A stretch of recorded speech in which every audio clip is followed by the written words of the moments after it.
দারুণ, ঘ্রাণেই তো অর্ধেক পেট ভরে গেল ভাবি। খাবার দেখেছিস? লাল শাক, করলা ভাজি, ডাল ভুনা, কত কি, হ্যাঁ সব বাঙালি খাবার। তোর ভাই মোটামুটি আমাকে খাইয়ে শেষ করে ফেলবে। ভাবি, সবগুলো কি আমি একাই খাবো? খেতে পারবি না? অসুবিধা নেই, আবার রান্না করা যাবে।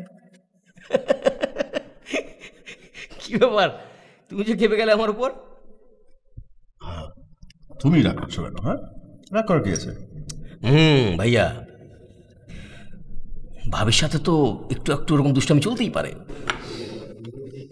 সব ভাবিদের সাথে না। কি ভাইয়া, তোমার বউ তো দেখছি বেশ দারোগা গোছের। তুই কিছু মনে করিস না, নতুন এসছো তো, আর ও এমনিতে এরকমই। প্রথম প্রথম নতুন কারোর সঙ্গে অ্যাডজাস্ট করতে ওর একটু সময় লাগে। আরে ধুত, আমাকে কখনো তুমি রাগ করতে দেখেছো?